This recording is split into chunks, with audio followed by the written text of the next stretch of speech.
미적분은 대표적으로 크게 세 가지로 되어 있습니다. 자, 짠짠짠.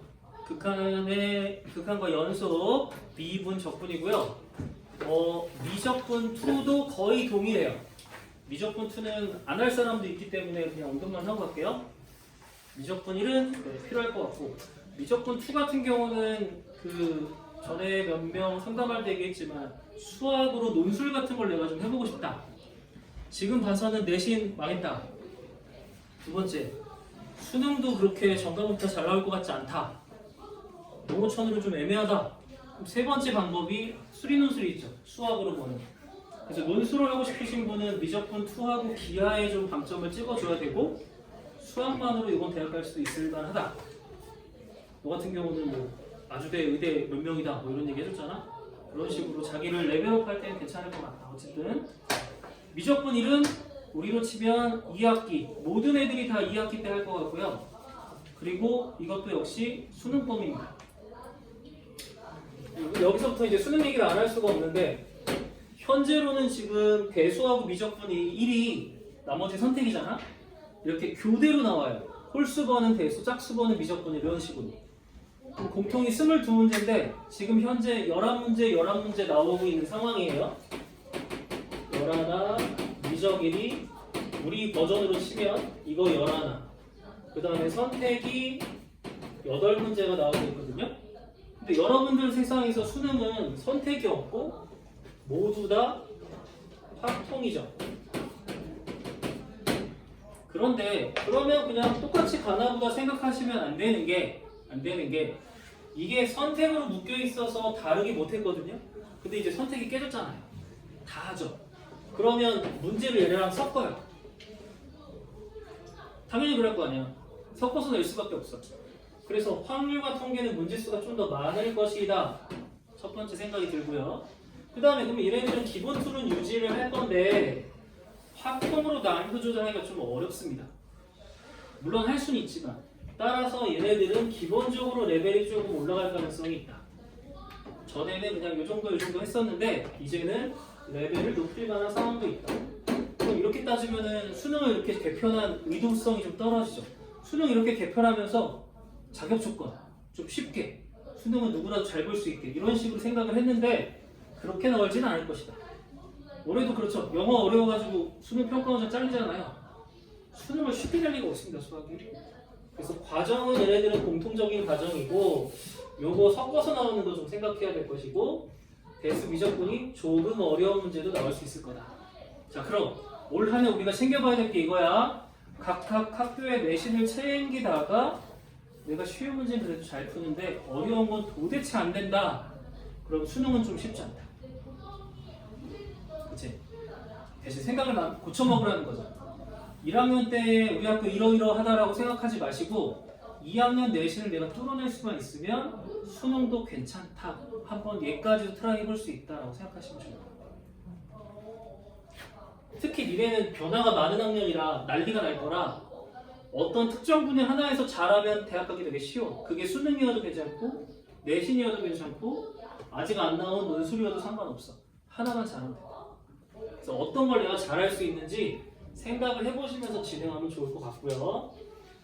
일단 그럼 미적분 1도 지금도 어려운 걸 좀 담당하고 있긴 하지만 이거 2학기 때 나오니까 수능까지 지금 하고 싶은 생각은 없고요. 아주 기본적인 거 내신에 맞게 기본적인 애들만 또 똑같이 하겠습니다. 얘도 수능 특강을 쓸 건데요. 역시 똑같이 레벨 1, 2만 합니다. 이거 레벨 3은 이건 안 풀기를 권해요. 지금 구교재 이제 드릴 건데 레벨 3는 풀지 않으시길 권합니다. 지금 풀면 이거 상처받을 거야. 그래서 기본적인 것들만 연습하고 진행하시면 되겠다. 그 다음에 2학기 때 얘기를 하겠지만 여기도 역시 우리 책으로 보면 1부터 9까지 나와 있거든요. 소단원이.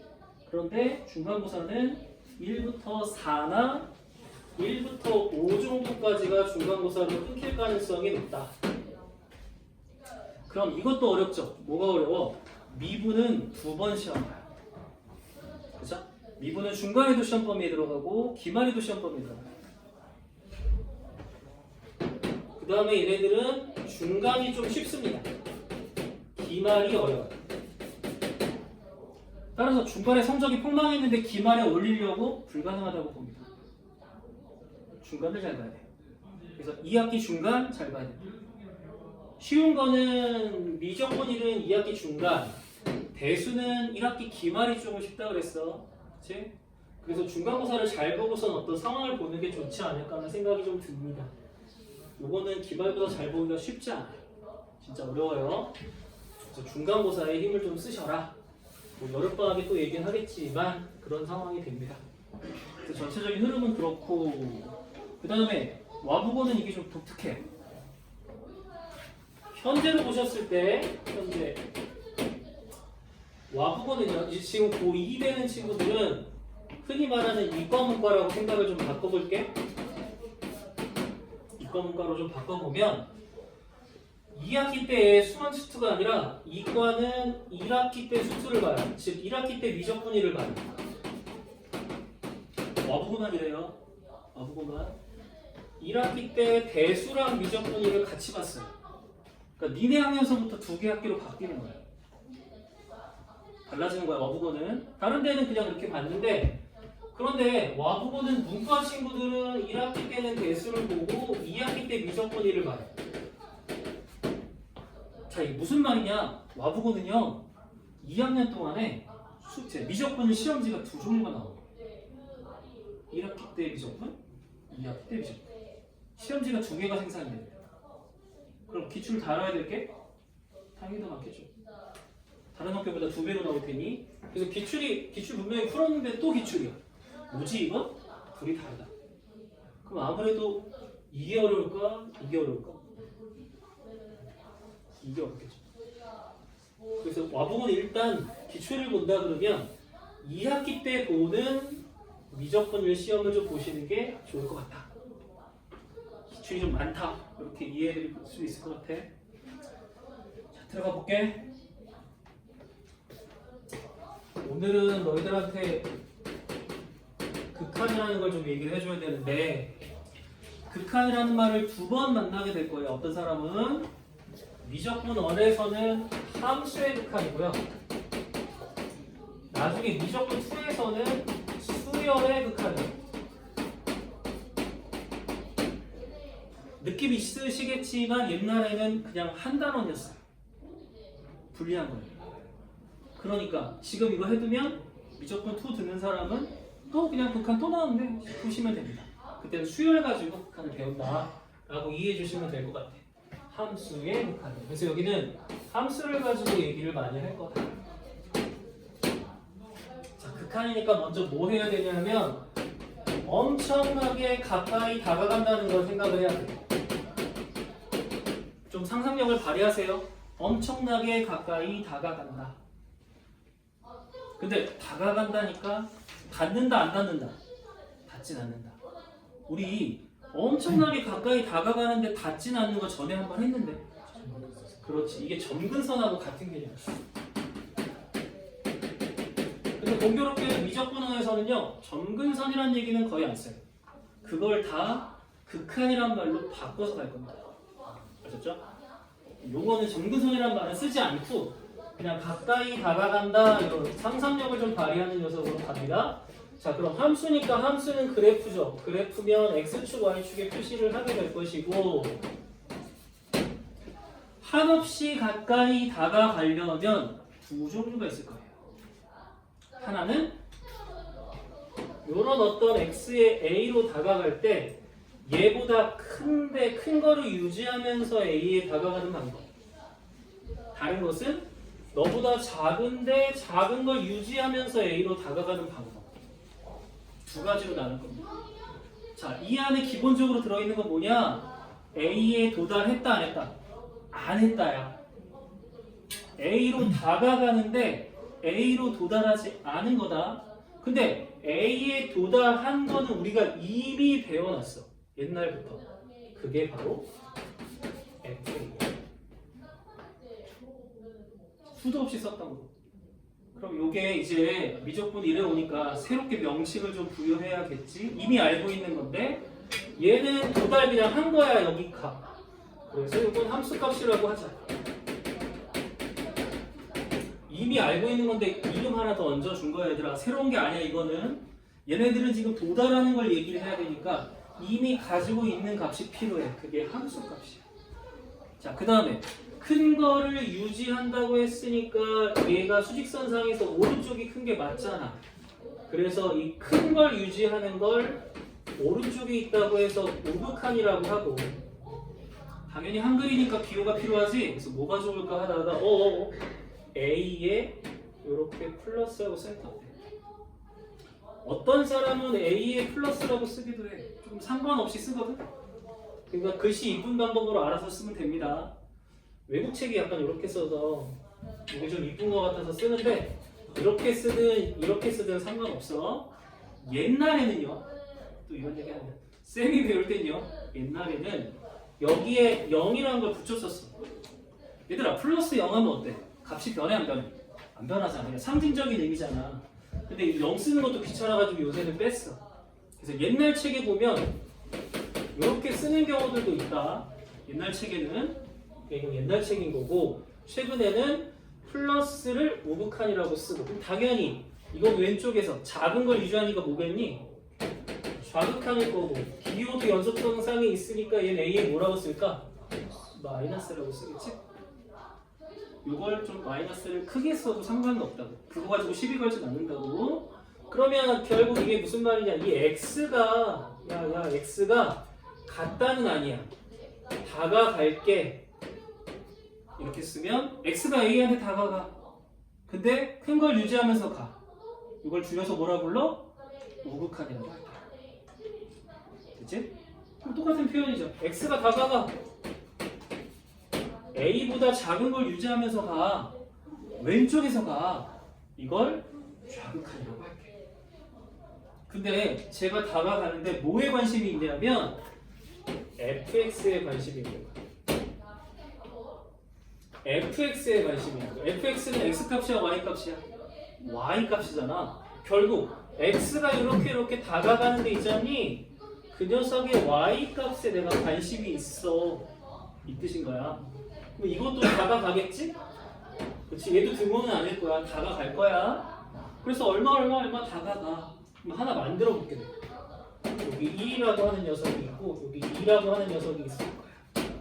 자, 근데 이쪽에서는 어떻게 다가가냐면 이 값이 빵 뚫어져 있는 녀석.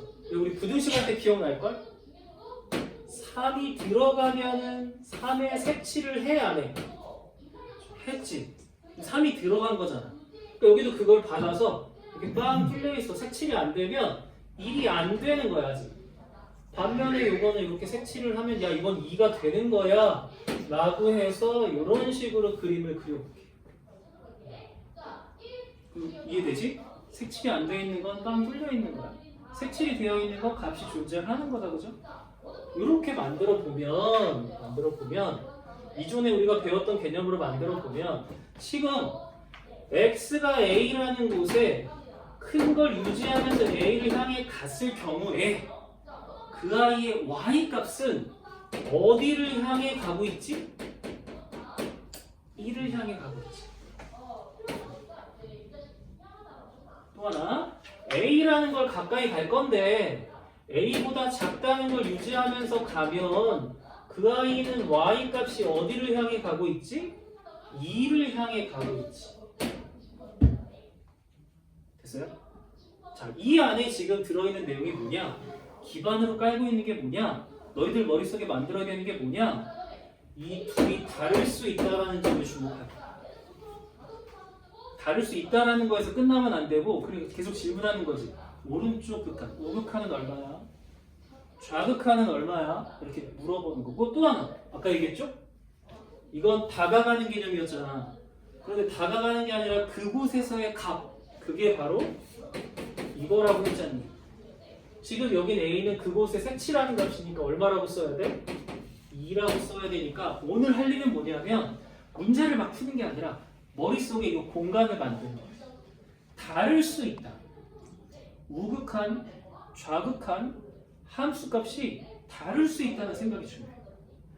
그럼 그전에는 왜 이런 거 안 했어? 그전에는 다 같은 거였거든. 우극한, 좌극한 함수값 다 똑같은 거였어. 그래서 구별할 필요가 없었거든. 근데 이제부터는 니네들이 달라질 수도 있다라는 것에 주목해야 돼. 알겠죠? 우극한, 좌극한 함수값. 뭐 이건 이미 알고 있는데 용어를 바꿨다고 그랬고요. 그렇죠? 이건 이미 알고 계신 거고. 자, 그러면 두 번째는 이게 공간을 만들었을 때 지금 저 그림은 짠 하고 나왔지. 아닌 것도 있더라. 최근에 우리가 배웠던 유리함수를 생각을 해보자.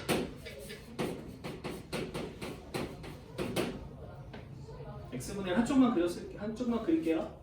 그러면 이게 0인데요. 얘가 0보다 큰 걸 유지하면서 0에 가까이 갈 때의 이 y 값은 어디를 향해 가죠? 한도 끝도 없이 올라가죠. 우리가 이게 좋게 표현할 때 인피니트 무한대라고 이렇게 표현하면 되잖아요. 그리고 이거는요 그냥 큰 무엇이 아니에요. 계속 커지고 있는 걸 말해요. 아셨죠? 그러니까 이게 계속 커지고 있는 거기 때문에 야 그거에 2배 하면 이게 더 큰 거 아니야 이렇게 쓰지 않는다고요. 비교하지 않아. 이것도 그냥 무한대고 이것도 무한대야. 엄청 커지고 있으니까 니들 비교하지 않아. 이런 표현도 있죠. 자 그러면은 만들어냈습니다. 어떤 거는 값으로 가는 게 좀 직관적으로 보이고 어떤 거는 값을 말할 수가 없어요. 두 개로 나눠지니까 이제 이름을 지어야겠죠. 그래서 값을 말할 수 있을 때를 수렴이라고 합니다. 컨버전스. 수렴이 뭐냐면 왜 어떤 기계에다가 기능을 이렇게 다 하나씩 합친 기계. 그래서 핸드폰만 갖고 다니죠. 그럼 다 할 수 있잖아. 이런 게 수렴이야. 그러면 수렴이 아니야. 어떤 값이라고 말할 수가 없어. 말할 수 없어. 그럼 이건 수렴이 아닐 때를 뭐라고 하냐면 이건 발산이라고 하죠. 발산은 이제 퍼져나가는 거겠지. 다이버전스라고 해서 퍼져나가는 거라 발산인데 그래도 둘 중에 용어 하나는 알아야 되지 않니? 이거 뭐야? 수렴이라고 해야 되는데 발산이 아니에요. 이건 뭐야? 수렴이 아니에요. 이러지 말고 이게 수렴. 숫자로 이렇게 딱 정해지면 수렴. 이건 발산. 오케이? 또 하나. 이게 좀 어려운 해석적인 게 뭐냐면 잘 보세요. 이거 1이라고 써요. 근데 보시면 얘가 1로 다가가는 거는 직관적으로 알겠는데 1이 돼요? 안 돼요? 안 돼요. 그게 중요한 거예요. 이 수렴은요 1이 된다는 뜻이 아니야. 1은 한 번도 된 적이 없어. 1이 된 적이 없어. 하지만 얘가 1에 가까워져 간다. 1에 한없이 가까워져 간다는 뜻이야. 된 적이 없어. 1 아니어도 괜찮아. 함수값은 꼭 나와야 되는 거야. 하지만 얘네들은 1인 적이 없지만 1로 수렴한다고 말할 수 있어. 여기 차이가 있다.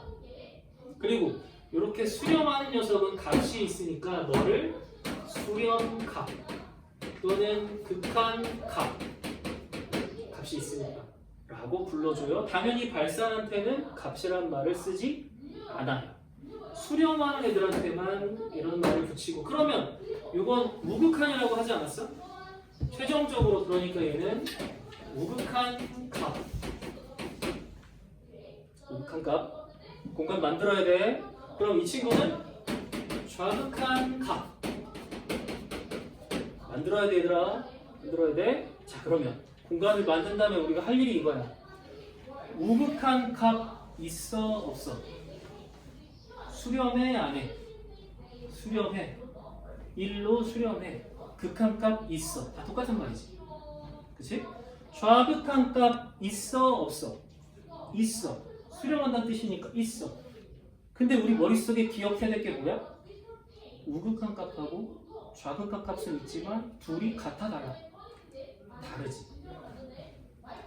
각자는 있지만 다르죠. 그림으로 어떤 이미지야? 아, 이쪽으로는 일로 있어. 얘 일로 가. 맞아 있어. 근데 둘이 어때? 다르죠. 그러면 요 둘로부터 극한값이라고 물어보면 극한값은 없어. 극한값이 있으려면 우극한값하고 좌극한값이 똑같은 값이야. 그래야 극한값이 있는 거야. 근데 이거는 우극한값이 있어 없어? 있어. 1이야. 좌극한값 있어 없어? 있어. 하지만 극한값은 없어. 왜? 둘이 다르니까. 그 다음 또 갖다 다른다만 생각하면 안 돼. 값이라 그랬잖아. 그치? 아니 쌤 그러면 이거 무한대로 가죠. 이것도 무한대로 가죠. 그럼 이건 0에서는 극한값이 있는 거야? 똑같으니까? 아니야. 값이라 그랬잖아. 이건 값이 없어. 값이 없으니까 얘는 극한값이 없어. 이런 뜻이야. 자, 그럼 정리한다. 최종적으로 극한값이라는 얘기를 진행을 하는데 머릿속에 공간을 만들어야 된다고 했어. 우극한이라는 개념이 필요하고 좌극한이라는 개념이 필요했다. 그건 이해할 거야. 두 번째, 이게 값으로 떨어지면 우리가 그걸 극한값이 있다라고 말해. 극한값이 있어 없어로 가는데 여기서 개념 하나가 너랑 너가 똑같은 값으로 수렴을 해야 극한값이 있어. 둘이 다르면 극한값은 없어. 다르기 때문에. 요게 오늘 좀 배우는 딱딱한 개념이고, 두 번째, 이렇게 쓰니까요 화살표를 또 너무 많이 쓰잖아요. 그렇죠? 이거는 이제 직관적으로 이해하실 거라서 이건 별로 설명은 안 할 건데, 이게 좀 이해가 화살표를 너무 많이 쓰는데 해서 만든 기호가 바로 이제 a 플러스의 극한값이니까 요렇게 쓸 때요. 네, 리미트를 씁니다. 이 화살표 대신에 이렇게 쓰는 거예요. 그때 fx 화살표를 여기다가 이렇게 씁니다. 요 기호가 요거예요. 한 번에. 그리고 그 값이 1이다. 여기 좀 조심해야지. 이거 위험해. 왜? 등호를 쓰잖아. 그치? 이거 위험해. 사실은 화살표였잖아. 화살표와 등호의 차이는 뭐냐면 이거 1이라는 값이 나올 수 있어 없어? 없을 수도 있어. 한 번도 1이 안 나와. 하지만 1로 가까이 간다고 극한값을 잡았지? 그러니까 이게 등호면 좀 오해할 소지가 있지만 기호는 이렇게 쓴다. 위에 줄을. 그럼 아래 줄은 그럼 어떻게 쓰면 되겠어? lim 리미트 쓴 다음에 x가 a의 마이너스라고 쓰고 fx가 어디로 가요? 라고 말했을 때 2라고 쓴다.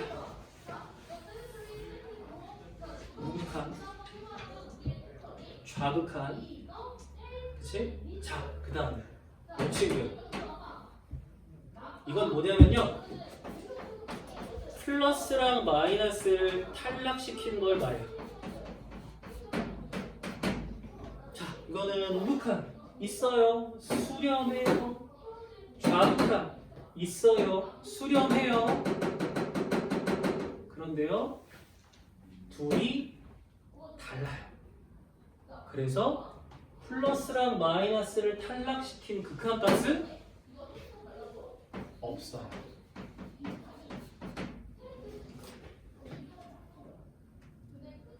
이게 처음으로 오늘 약속하는 개념이에요. 그래서 처음에 극한값 연습할 때는 이제 할 일이 뭐냐면 그림을 줄 테니까 이 그림에서 극한값들을 찾아봐, 함수값을 찾아봐, 연속인지 수렴하는지 찾아봐 이런 걸 쓸 거예요. 됐어요? 첫 번째 개념이 이게 좀 중요해요.